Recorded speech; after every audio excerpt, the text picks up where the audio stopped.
I go by the name Black Poet. Act like you know it. And now I get to do something I've been wanting to do for a really long time.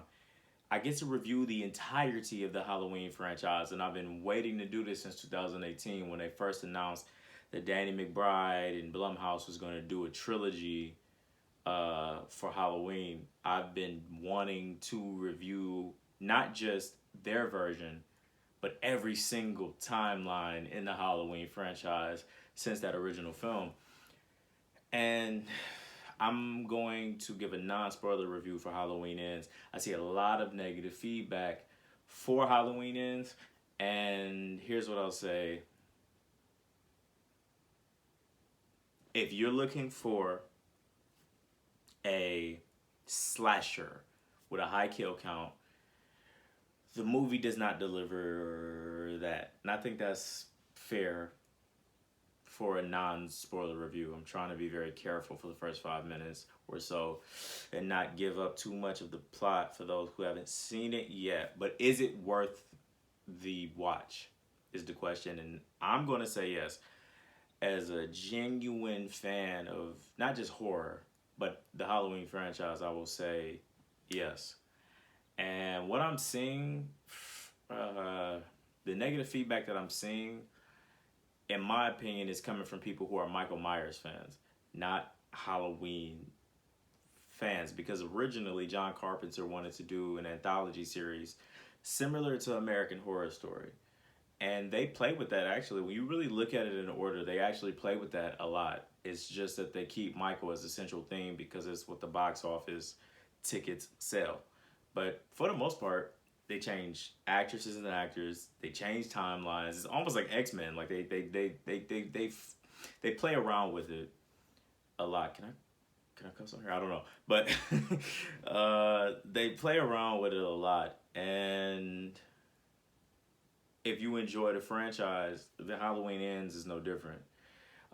Character development is one of the major problems that I find with the film. But outside of that, I'm rolling. It's for me a 7 out of 10. It's not the best film in the franchise, but is it a bad movie? No, not at all. Actually, it fits, and I'm done with the no spoiler shit because I can't talk about it the way I want to talk about it. So, if you haven't seen it yet, don't continue because I'm about to talk that shit. So, the thing that I enjoy about the Halloween franchise is you can play it with different timelines, and these are the timelines I see. You got Halloween 1 is a standalone movie because John Carpenter never wanted to bring Michael back. After that very first movie, when you see Michael get shot up and he falls off that balcony and disappears at the end of the movie, and you hear the breathing, uh, that's supposed to be the end of the movie. It's ambiguous ending. It's supposed to be the end of the movie. The production company kind of kills the anthology series by saying, "Hey, bring Michael back for part two, the 1980 version." And that hospital film is one of the best ones in the franchise, in my opinion. I guess I can do a rating thing later, but for me, Halloween 2 is the 1980 Halloween 2 is one of the best ones. And that's its own timeline. So you got the standalone film of 1978 because he wants John Carpenter and they want to create an anthology series. The production company says, "Yo, make a sequel." And they do it. And Michael's supposed to die at the end of that film. He gets set on fire. Him and Donald Pleasance get set on fire, or Loomis gets set on fire, and that's supposed to be it. And again, when they go to Season of the Witch, it bombs. Now, Season of the Witch doesn't just bomb because Michael isn't in it. For me personally, when they try to go into the anthology thing and change the theme every movie, the reason Season of the Witch bombs is because it's a shitty film. It's not just that Michael isn't in it. Fucking Robotoids taking over a town and putting masks on children and bug coming out of their face is a fucking atrocious synopsis for a film. But the anthology series as an idea works if you do it the right way. And I just feel like Season of the Witch was not fleshed out the way it needed to be fleshed out for the anthology series to work. So when that tanked, the production company again says we have to bring Michael back because that's what the fans want to see, and we get Halloween 4, one of the best movies in the franchise. But before we go forward, now we got two different timelines. We got Halloween 1, 78. Some people feel like it's the best one. I disagree, but it's one of the higher ones. Then you got 1 and 2, which kind of like Godfather 1 and 2. If you watch it as one film, because 1 ends as it Halloween 1 ends, and then Halloween 2 picks up where the last one left off. And as one whole film, watching it back to back, it's the most complete movie for what I think they were going for initially. Hold on. This is the part where it gets esoteric, because in Halloween 2, they add in the sibling aspect that is not in the original. That is a plot line that they added in the sequel, and then it becomes a part of the main theme, which is for fans that are just slasher fans, they're not viewing it from that perspective. They're not really seeing the different timelines. They're not seeing the behind the scenes things that go on in these films that kind of force the writers to abide by the production company, and that's why they're not liking Halloween Ends as much, because Halloween Ends,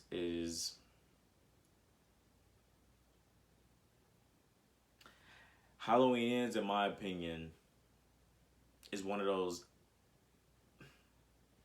esoteric films that kind of go away from the slasher genre and get deeper into Samhain, which is a pagan holiday.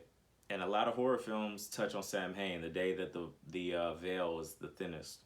October 30th, October 31st, kind of like Halloween Town, if you're aware of that franchise. Charmed, they talk about the nexus point for the evil incarnate. And that is what Halloween Ends is touching on. And it's not a slasher per se. It's more so a esoteric, Kabbalic thing going on around the evil incarnate. But before I even touch on that aspect, I want to stay on the timelines, because it gets heavier and heavier and heavier. So many different influences to what Halloween Ends is. And that's why I feel like the movie kind of I gave it a 7 out of 10, because they don't go all the way with the different ideas. It's almost like a think tank was in the room and they combine all these different things. They want to do Michael Laurie Showdown, and they want to do a apprentice type of thing where they pass the torch from Michael to Corey, the character Corey. And it's something that they touched in Halloween 4 when Jamie, Daniel Harris's character, touches Michael at the end of Halloween 4, and she ends up becoming the next evil incarnate because the curse is passed on from Michael to her. And the production company backs out of the idea. At the end, Daniel Harris is holding a knife, just killed her stepmom, and they back out of that idea because they don't believe that a non-Michael film can sell. So they go back to Michael in Halloween 5. And again, the production company didn't have the balls to go all the way with the idea of the incarnate of evil. Because, Donald Pleasance's speech, the monologue that's so famous, is about Michael, the eyes, soulless eyes. I don't remember the monologue, but essentially being this incarnate of evil. He's not a man. He is evil as an embodiment. And the idea is that nexus point doesn't just live. The shape is the antagonist of the Halloween franchise. It's not Michael Myers, it's the shape of evil. And that's what the anthology series is initially supposed to be about. So it can jump from person to person, like one of those Friday the 13th movies where Jason isn't in it, and it kind of hops from person to person. It's a theme that goes in horror a lot. Like Fear Street on Netflix is a great example of that, where if you've seen Fear Street, that's a whole nother review. It's actually a really good breakdown of this concept of the evil incarnate jumping from being to being and timeline to timeline, or generation to generation. And it's something that a lot of horror films like to play with. Halloween is no different. So to draw it back to these different timelines, you go 1 is its own standalone film, 1 and 2 is its own standalone film, and then you go My favorite timeline is Halloween 1, 2, and 4. And they just end right there when Jamie's holding a knife, breathing hard like Michael, and it's ambiguous. Because after that, they never play on the idea that the nexus point for evil can jump from person to person because they go back to Michael Myers in part 5. And that's a shit film. It's not bad, actually. I think it gets more hate than it deserves. I guess I can do a breakdown for each one later. But it gets more hate than it deserves, in my opinion, because it's a good film. But what bothers me about Halloween 5, they kill Rachel. Rachel in part 4 is a soldier. She survives the entire film, and in part 5, just to show that the stakes have been raised and that anything is possible, they kill her off in the most hack way. They kill her off in like the first 30, 40 minutes with a fucking pair of scissors just to say, oh no. You know, the films do that. They go, oh no, the stakes are raised in this movie. And the character deserved a better end than that. And Halloween 6, before I get there, Halloween 5, the actress that plays Rachel, I don't know her name, but the actress that plays Rachel says the same thing, that the character deserved a better send-off than that. They could have, if they were going to kill her off, they could have gave her a better send-off. And then they add in the character of, I think her name is Tina, who people find irritating. I didn't think she was that irritating, but what makes her character more irritating, similar to Corey in Halloween Ends, they introduce a brand new character that you don't have any attachment to after kind of doing a disservice to a character you do have an attachment to. And Halloween 5 is Rachel, and in Halloween Ends, it's Michael. But before we get into that, because I got so much to say, I'm kind of going through more of a review of the entire franchise, because Halloween Ends, it's been 13 films. Halloween Ends to me is more of a wrapping of a saga, because after this I would imagine they reboot it. Like, Jamie Lee Curtis is older. I would imagine they reboot it completely. If they do another film, I would imagine they reboot it completely. So now I get to kind of talk about every single film in this franchise. I'm a big fan of the franchise, so I get to go through the timelines. And the reason that I'm going through the timelines is they're not the fans, the negative feedback that the fan base has, they're not giving just due to they're not giving just due to every single aspect of the franchise. They're only looking at it from the Michael Myers slasher perspective, and it's not fair to these different timelines. So 1, 2, 1, 2, 4, 1, 2, 4, 5. So there are certain people that are called classic fans of part 5, but part 6, Curse of Michael Myers, I hate the Thorn trilogy. I get the concept of Michael being taken by this cult and forced against his will to be the evil incarnate. That's in part 5. Jamie takes the mask off and he starts crying because, almost on some MK Ultra shit, Michael fights off the program of being the evil incarnate and wants to just be the pure being that he is outside of that aspect. And he snaps back into it and puts the mask back on, almost as if the mask is part of his program. Is similar to Clockwork Orange. His totem or his altar is accelerated by the mask, which is why in different films without the mask, Michael is not able to be as strong as he is. My problem with that is I kind of almost agree with a portion of the fan base where they say they like when Michael doesn't have a reasoning for being who and what he is. They like it when it's left open to the viewer and we can kind of figure it out for self, because the concept that he's this abused child that's taken away And in part 6, they want to take this other kid, and I forgot his name, but they want to take this other character, this kid, and put the incarnate in him, and they just want to keep cycling it out, which is why they try to take Jamie's baby and do the sacrifice ritual thing on Sam Hain, the night the veil is the thinnest, to pass on the curse of Michael Myers. That's the whole point, to pass on this curse to a different incarnate ever so often. And my beef with that is it kind of takes away from the character of Michael that we get to grow with, and makes him almost a drone instead of an entity. And that's why I don't like the Thorn trilogy. But it's fair to the concept that John Carpenter wants to go with anyway, the anthology series that the original creators of this franchise want to go with anyway, which is that the evil is, it doesn't belong to Michael Myers. It takes a different shape, which is something that Jamie Lee's character delivers, Laurie Strode delivers in Halloween Ends.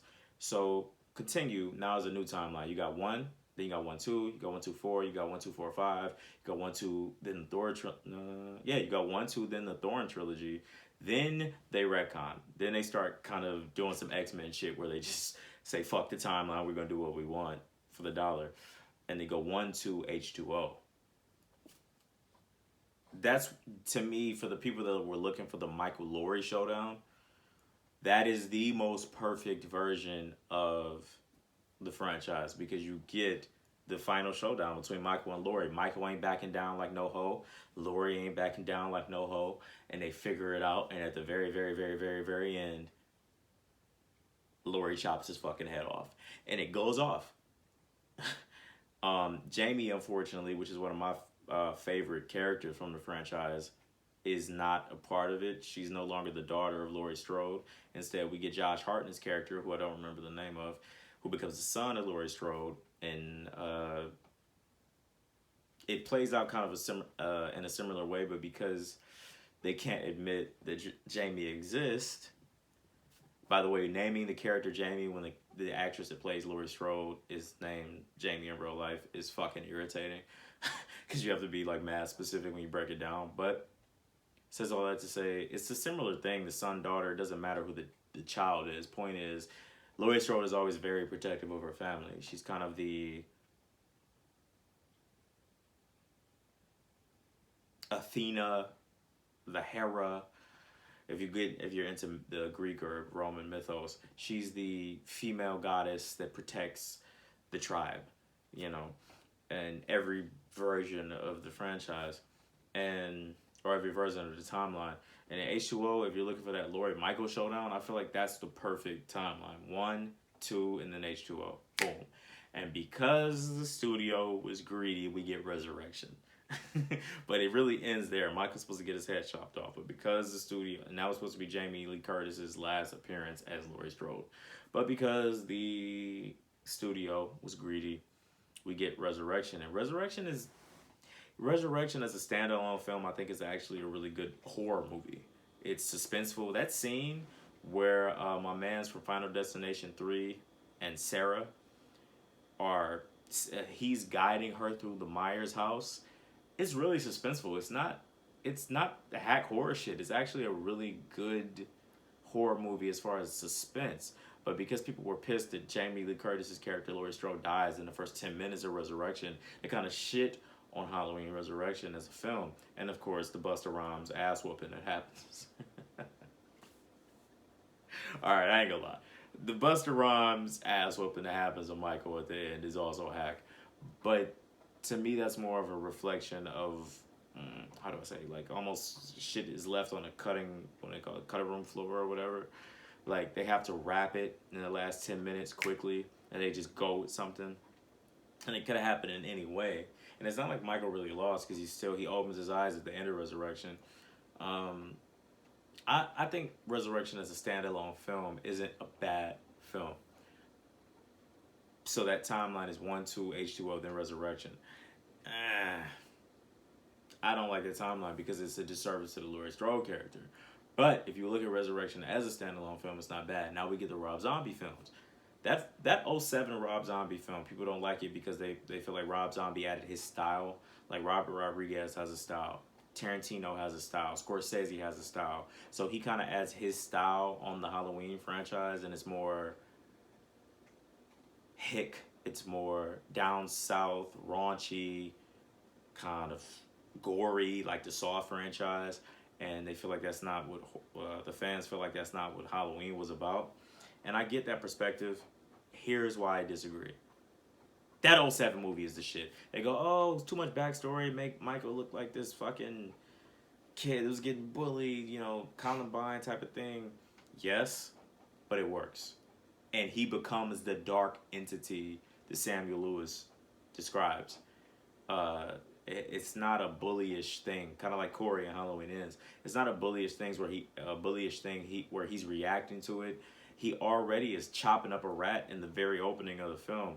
It's just that his mother being a stripper and his stepfather being abusive kind of almost accelerate the fact that he's the evil incarnate more so that he's reacting to that, if that makes any sense. And it works. And Scout Taylor Compton, I think that's how you pronounce her name, is as close to a replacement for Jamie Lee Curtis's Laurie Strode as we can get to. She plays it perfectly. She's a great scream queen in that film. I love the angle. I love the angle that film plays where Michael's trying to convince Laurie, like, I'm not gonna kill you at first. Hey, look at this picture. You're my sister. I don't know how to communicate with you, but you're my sister, and I'm trying to show you that we have this connection. And she's confused, like, I don't know these people, who are they? She's confused, and it doesn't work, and she stabs him. And then that's when Michael was like, all right, I'm gonna kill this bitch, because if you don't fuck with me, I don't fuck with you either.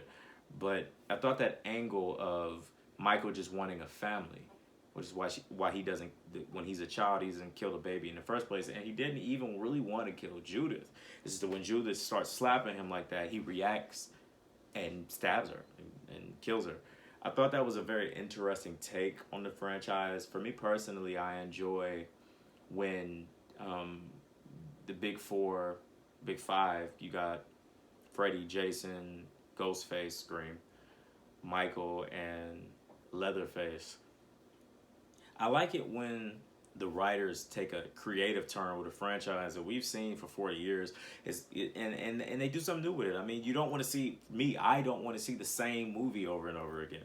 Now, when you do too much, when you take it too far, you can fuck it up. But when you do it just enough, it works. And I thought that '07 Rob Zombie movie worked. Going into the '09 Halloween 2 Rob Zombie film, that's when, in my opinion, it goes too far from the original source material. They add the Michael being motivated by his mother, which to me is some hack shit to steal from the Friday the 13th franchise. They make Laurie this super rebellious teen. Yeah, man, rock and roll, man, drugs, man. And I get that she's reacting to PTSD, but they kill off Annie, who's played by Danielle Harris. They bring her back in the Rob Zombie films, which I love. I love that. But she gets fucking killed in the most, like, almost to say again, the stakes are raised in this movie. And it just, it didn't give anything because Annie and Laurie are beefed in that Halloween 2 movie. Dr. Loomis is fucking a dickhead selling books, capitalizing off the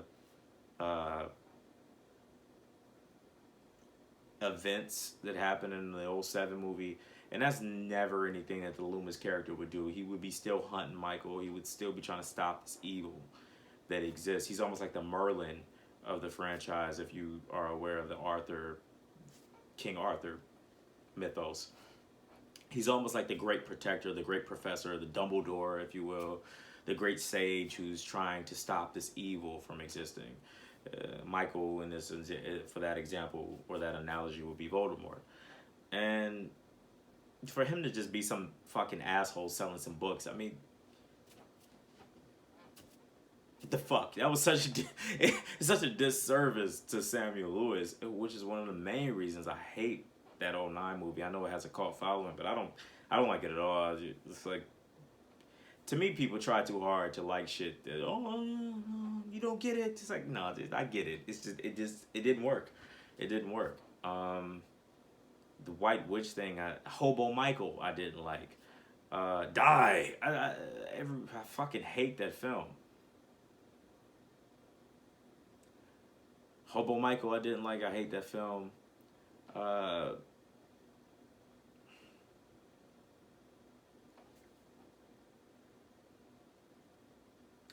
trying to remember everything from the '09 film. Because there's one very specific thing. At the end, where Laurie's in the nut house and she's smiling, I think they're alluding to, again, the curse being transferred. And that's one of the main focal points that I want to speak on what Halloween is. So maybe I'll do 2 different videos with this. I could, yeah. Um, yeah. So I can't do a complete breakdown of the Blumhouse version of the trilogy because the 2018 Halloween, Halloween Kills, and Halloween Ends are almost 3 completely different films. Halloween 2018 is a lot of callbacks. I have a specific breakdown of that too, but it's a lot of callbacks to to the original franchise. Like they retcon it. They tell us they don't want to make Michael supernatural initially. Remember that was the focal point of the 2018 film. Oh, Michael's not supernatural here. And I'm rolling with that. Michael's going to be a regular man. And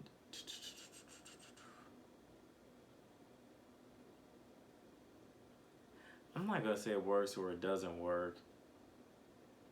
They kind of play with whether or not Michael is supernatural. So I kind of went into it expecting him to be just a man. Like, for example, in the Rob Zombie version of Michael, he's vicious. He's very vicious. He's almost speed walking or running. He's not this still kind of, I'm going to take my time to get to you. He's more gory. He's more vicious, especially in part 2. I mean, he's killing the shit out of people in that one. So in 2018, as they pitch it to us as he's going to be this regular dude, I'm kind of curious to where they're going to go with it, and they don't go anywhere with it because he ends up clearly being supernatural as you watch the movie. But it was too many callbacks. Like, for example, the scene with the knife on the table at Halloween 2. Even in '07, the lady kind of looks like Girlie from Cujo, who is Laurie's mother in '07. Yeah, in 2018, it's almost the exact same scene, but he kills the shit out of her. Or was that Halloween 2? Like, it's too many callbacks. Do I want to grab this? Hold on. Because I might actually have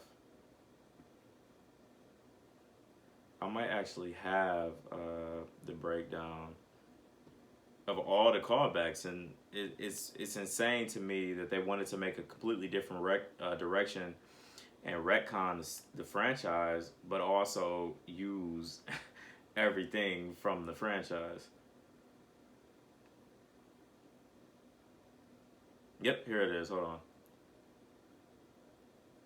So there's the bathroom scene from H2O where Michael lets that lady with her kid live. In this movie, he kills the shit out of them. The people in 2018, they grab his mask, and in the opening, they go to the bathroom or whatever, and he kills the shit out of the girl and the guy. The fire scene from part 2, where him and Loomis die, and then bring him back in part 4, which is another example of how you know that franchise was supposed to end at part 2, and the anthology series is supposed to go on. So they bring him back in part 4, and Loomis is all burned, and Michael is all burned, and they completely forget about that in every other sequel. But there's the secret helper from the Thorn trilogy. You know, the guy in black in the Thorn trilogy, and in the 2018 version, it's the fake new Loomis, and he ends up being Michael fanatic and wants to see him become the evil incarnate. So yeah, I mean, to retcon it and bring all those callbacks in the 2018 version, I didn't like that. I thought it's almost forcing you to compare all the other timelines to this new film. But for a standalone film, that 2018 film, Michael was vicious. It was a great slasher film. It was a great Halloween film. It stayed true to the core. It paid a little too much homage for me, or homage, however you pronounce that. It paid too much for me, but it was good. Then we get into Halloween Kills. And a lot of people liked Halloween Kills because of that end scene where he fucking unrealistically Bruce Lee Dojo whoops the ass of 20 people straight, but he's not supposed to be supernatural in this film. So they beat the shit out of him. No one shoots him in the head. They all shoot him in the body, Deus Ex Machina horse shit. For him to fucking Bruce Lee whoop the shit out, or Jason Statham transport, or whoop the shit out of everybody one by one instead of them all jumping on him. I mean, Halloween Kills is supposed to be the end. Because if 20 people are around a non-supernatural antagonist, someone shoots him in the head, and that's the end. But for the sake of the film, suspension of disbelief, he whoops the shit out of 20 people by himself. All right, cool. You know, like that movie with Bruce Lee where he spins around with two niggas. He spins around with two people fucking in a circle, and the dojo master takes his glasses off. Like, who the fuck is this? It's just over the top for me personally, and it's also a bit of a prequel. Although it picks up where the last one left off, it's a prequel to show. He gets some kills here and there in Halloween Kills, but it's more so a prequel to what Halloween Ends is about to be. And I'm glad there was a lot of distance between Halloween Kills and Halloween Ends, because if I saw Halloween Ends right after Halloween Kills, I would have been pissed, because that, to me, it's a prequel, and we get a payoff at the end, kind of like a Tarantino movie. We get this long build up, and then it's a big payoff at the end, a big bloody payoff at the end. That's what Halloween Kills was for me, where they explain he is evil, he's the incarnate. And then Halloween Ends, it was so long after the pandemic that I kind of got to accept it as a new film, which is why I'm not pissed. And now I can get into the review of that. Here's why that film works for me. I've seen it as an anthology series. I've seen it as different timelines. All these different timelines. That's why I had to go in order. I know that was like mad long. You probably should have prefaced it with it was going to take a long time for me to get there. But so we have one standalone film, 1 and 2. One big film, 1, 2, 4. Then you have Season of the Witch, shitty film. Fucking robotoids putting masks on kids, turning them into bugs, shitty film. I don't give a fuck about the cult following fans that think it's a good movie. It's a shit film. Don't give a fuck. 1, 2, 4, 5. 1, 2, 4. 1, 2, 4, 5, 6. 1, 2, H2O. 1, 2, H2O and Resurrection. And the Rob Zombie films. And then this trilogy. It works for me because they want Corey to pass the torch. Or they want Michael to pass the torch to Corey. And it's something that I thought a lot of the slasher fans and a lot of Michael Myers fans didn't pay attention to, was they go, how did this teen angsty guy just walk in and beat the shit out of Michael? You're missing something. When Michael transfers his spirit over into Corey, because Corey is not initially evil. The whole movie is about kind of on some Anakin Skywalker shit, the Force light versus dark. The whole movie is about Laurie, the light, guiding Corey to the light, and then Michael, the dark, guiding Corey toward the darkness on some Lord of the Sith versus Obi-Wan type shit. And Corey is Anakin. He is this guy who's not really dark, and he was born light, but the trauma of his lifestyle forces him to go into darkness. And he's in the middle. That scene where Jamie Lee Curtis is rocking back and forth, kind of testing his temperature, checking his temperature, kind of seeing who he is and who he isn't. Corey's still in the middle. He's like, who are you supposed to be, good? And she's like, no, we're both fucked up. It's to show the viewer that Corey still has the opportunity to walk away from the path that he's on. And he ends up going down the path of darkness as the evil incarnate. But people were pissed because it's like, yo, why is this about Corey more so than it is about Michael? Because the film is not going into Michael Myers. It's going into an evil incarnate, the Shape. And the reason they call that character the Shape is to show that evil takes shape of anything. It doesn't have to be Michael, it doesn't have to be Corey, it doesn't have to be Jamie in part 4, it doesn't have to be Laurie in Halloween 2 by Rob Zombie. It is, and it embodies whoever the spirit transfers onto, and that is the key element in all the timelines it shows. I mean, they even beat it over the head. I think the writer knew that most people were going to be pissed, so they even beat you over the head with it. With Lori, as she's typing the fucking book that she's writing on some Scream for Courtney Cox shit, Gail shit. Now all of a sudden Lori is a author. You know, she is literally saying, she says a line, I can't remember it, but that the shape, evil takes on the shape, it takes on the shape of anything. And that's what Corey is. That's why Corey was able to beat the shit out of Michael. It wasn't that Corey, as a teenager, this kid who was being bullied, can beat up Michael. It was that Michael saw the potential, almost like some sage shit, saw the potential for Corey to become him and transfer that energy over, and allows him to become the apprentice. And Corey is, when he goes in that drain, that pipe, the sewage pipe, and he beats the shit out of Michael, as Corey is getting stronger as the incarnate, Michael's getting weaker. Michael, when he was in that place, I guess after getting the shit beat out of him in Halloween Kills, because they say he's not supernatural in this one, so it made sense. He's very weak. He picks up his knife really slowly in the very first. He's like 40 minutes in. He finally fucking goes in and stabs the cop. When he stabs the cop, you can see him stick his chest out and become. Because at that entire time, kind of like the concept they played with in Freddy versus Jason, Freddy was weak, and in order for him to gain his strength, people had to believe in him.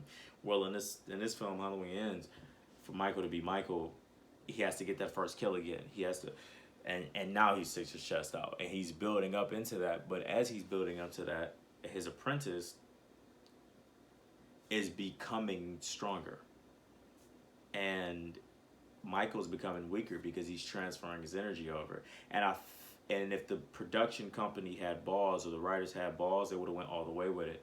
Where Michael and Corey, I love the concept of them tag teaming people. That scene where the nurse, the granddaughter, she takes his job, or takes her job. The nurse takes her job, and the granddaughter is stuck in that position. And then the doctor, they go back to that mansion, and they think they're gonna have a little good night. And Corey and Michael tag team them both. She calls the police, and she's thinking she got away, and then Michael pops out and kills the shit out of her. It was great. And if they had balls, they would have went all the way with Corey being the incarnate and then being on the same team and attacking Lori. But when you look at Jamie Lee Curtis's interviews during what ended up being the Me Too movement, what she said about Cosby and everything else, she made an emphasis on her press run to promote this Halloween trilogy, to speak about women's empowerment and, fighting against predatory behavior and fighting against XYZ. You knew that Michael was not going to win. Politics kind of, in my opinion, politics got into the writing of this to kind of show the strong female lead. And I'm not pissed at that, because we've seen a movie already where Lori lost, which was Resurrection. We've seen a movie already where Michael lost, which is H2O. So I didn't really give a fuck about who was going to come out on top. I just wanted it to be flushed out well. And I thought Halloween Ends was flushed out well. Just on the evil incarnate tip, looking at the antagonist as the shape and not as Michael. A lot of people were looking for Michael to be this big badass, not understanding that they were trying to go for an apprentice thing.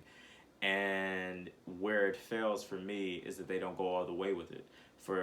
I saw a lot of comments saying at the end, what if they really wanted to go full apprentice, Corey should have gotten up at the end and disappeared, and they play that music and the classic theme, and that was it. And they don't go for that. Instead, he just fucking dies on some Deus Ex Machina shit. He kills himself, sort of, and Michael comes and snaps his neck, and then Michael and Lori have a showdown for literally 2 minutes. A fucking refrigerator gets thrown on him, and and he fucking gets tag teamed by the granddaughter, the young witch, and the elder witch, combined against this evil force to win. Kind of like the season of American Horror Story Apocalypse. Very similar thing happens. I also thought the grinder scene that kind of got taken from that Texas Chainsaw 3D. Do your thing, cuz, where the sheriff gets put in the grinder. They kind of take from different things in this movie, so it definitely has its flaws for me. It's not a perfect film, but it's an average film. It's all right. It's nowhere near as bad as people are making it seem that are just Michael fans. If you're a Halloween franchise fan, they don't do anything new. They this is my problem with this trilogy. They don't do anything new. They don't take it in a new direction. What I give Rob Zombie's '07 movie credit for is he took it in a new direction and I thought it worked. Whereas this, they pay a whole bunch of homage and they take themes from previous different timelines and play on them. Like Dark Phoenix with the X-Men thing, they take that from X-Men 3 and play with it. Here they play with the concept of the incarnate, but they don't go all the way with it. Like I agree with the people in the comment section. If you were gonna go Apprentice, Corey's supposed to get up at the end and become the new Michael as the old Michael, or as the old shape dies, the new shape takes form, and now we get to play with different timelines as Corey takes form as the new shape, and there's a new Laurie, the granddaughter. Here's something I thought was really interesting. When the granddaughter speaks to Laurie and says, you have this sick obsession with him, it's almost like you want him to come after you. As Corey and the granddaughter, I don't remember her name, kind of become an item, it's almost because they eliminate the sibling concept in this trilogy. It's almost as if they're saying Laurie and Michael are twin flamed. Like there's almost a romantic aspect, which is why at the end she grabs his hand, similar to H2O grabs his hand. Like there's a love-hate thing going on there, and I thought that was a really interesting take. Like it does a lot of stuff. It alludes to a lot of stuff. This film alludes to a lot of different things esoterically that I thought was really interesting, and I wish they really would have went all the way deep into that mysticism and that concept, but they don't do it because they know the franchise fans are looking for that Michael Laurie thing, so it never really gets to be what it is. But for me, a fan of horror in general and seeing so many different horror films, I got what they were going for, and I liked it. It was dope, but they didn't have the balls to go full away, which is why I'm not going to give it a 10 out of 10, 9 out of 10, 8 out of 10. It's average. It's worth the watch. It's worth the watch. It's not a shitty film. It takes 40 minutes for Michael to come in. I didn't like how Corey was getting bullied by fucking teenagers. They kind of work a little too hard to get you to get this aspect of him bossing up, but they also play him as an anti-hero, or I'm sorry, what's it called? Anti-hero, yeah. Because all the people he kills are people you do not root for. It's not like he's a real villain. That's why I'm saying that, he was kind of in the middle between light and dark and kind of chooses darkness intentionally. You see him get up like Michael gets up after that radio station scene, and it's... I really wish they had went the whole way. I was one of the people that wanted to see Daniel Harris's character become the new Michael in that part 5, and they don't go with that idea. So that's why I enjoyed this, because they go with the Apprentice angle. It's just they didn't have the balls to fucking take it all the way. And so I get the backlash, but me personally, I feel like it was unwarranted. Because if you're a real fan of the franchise and you see all these different timelines, the theme could have been used more. The kills. If you're one of those people that look for kills, like I said, man, this is not that movie. But for me personally, just esoterically, I thought they did a great job. And I don't hate the film, man. I want to go into different aspects of it. Again, I'll probably do a second one, like a second review to really, really, really break it down all the way. But just as a synopsis for right now, that's my thoughts on it. What are yours? Leave it down in the comment section. Again, man, I just feel like it was hated to be hated. We're in that era now, man, where a bunch of curmudgeons fucking just hate everything out. They want to give a negative review on everything, and I'm not that guy. A movie has to be really shitty for me to say it's bad. Like, Season of the Witch, yeah, is not good. Pootie Tang is not good. There's a movie called Shocker, if you're a horror fan, where I'm not even gonna break it down. Shocker, terrible film. But this is not that. It tries. It tries. It just doesn't really flesh out its concepts as well as it should have. So I'll leave it at that. Peace, love, light, unity. Yeah. Till next time.